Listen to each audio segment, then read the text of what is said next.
Okay, g'day again. Alright, this is the engine gearbox clutch out of the 250 Sahara. I think it's actually a Kinroad or something. It's a brand made in China anyway. Okay, we had the sorry about the finger in the way. We had the clutch slipping, and it was actually throwing out pieces of aluminium. So I did actually watch another video on how to get this off. So sort of cheating in a bit of a way, but I'll show you just in case you can't find the video. Okay. I did make my own tool. I'll put it away.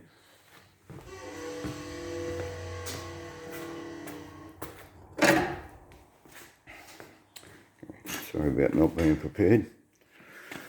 Okay, this goes on there like so, and that was on this shaft here.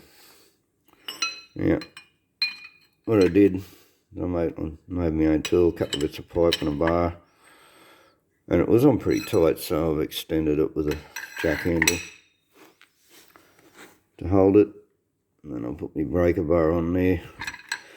In the video I showed, they took it off with a rattle gun, but I don't know if I'd have got this off with a rattle gun.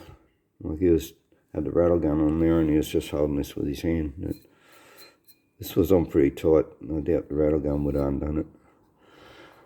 However, I did use the rattle gun on this one. It's this piece here. Only because I couldn't really foresee a decent way to hold it. What you do not want to do is put a screwdriver in these fins, you'll snap them off. So, yeah.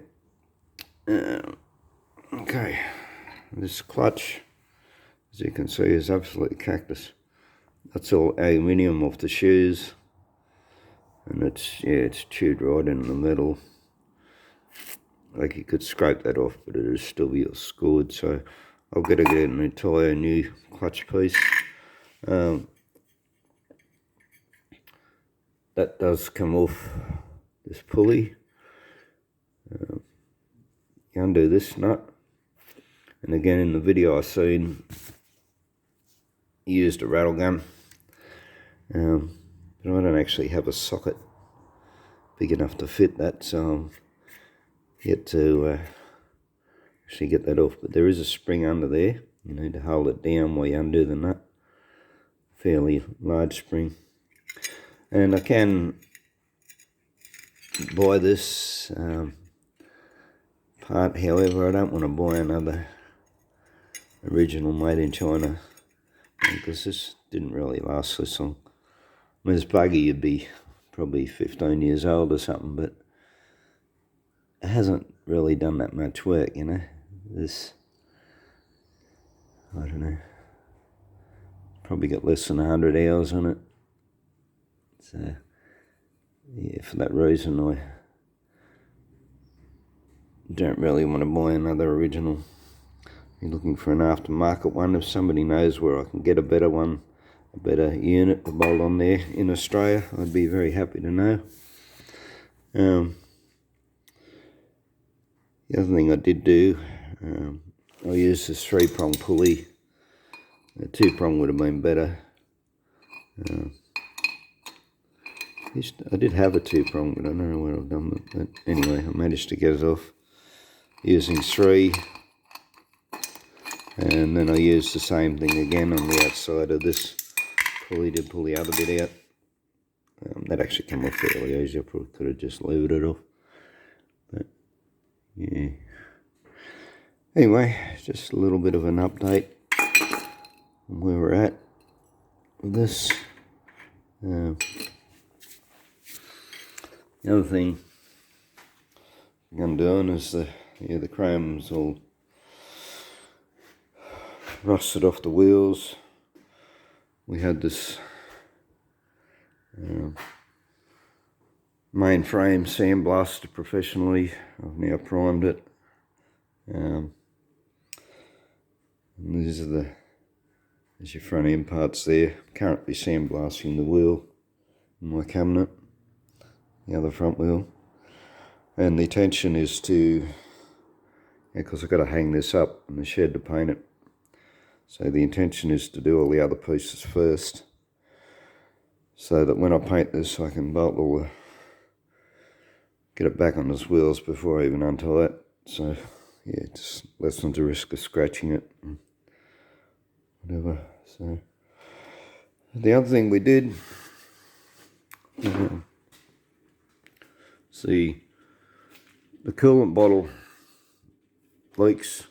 From what I can research, they all leak. So I've replaced the coolant bottle with the one off my bike. I had to move the one off my bike and I changed the fairing, and it doesn't fit very well where I want to fit it. So I thought, well, I'll use that one on the buggy, and I'll buy a new one for my bike that hopefully fits where I want to fit it. So yeah, so we've welded some new brackets on. The other silly thing with this one is it was on the other side, and it was directly over the fuel cap, which meant you couldn't get a funnel in it and everything. But yeah, it was only last night after I'd already welded this back on that I realised I probably had the fuel tank in the wrong way. The cap probably should have been the other side, but anyway, we've moved it to the other side now. Got brackets welded on for it. So yeah, is what it is.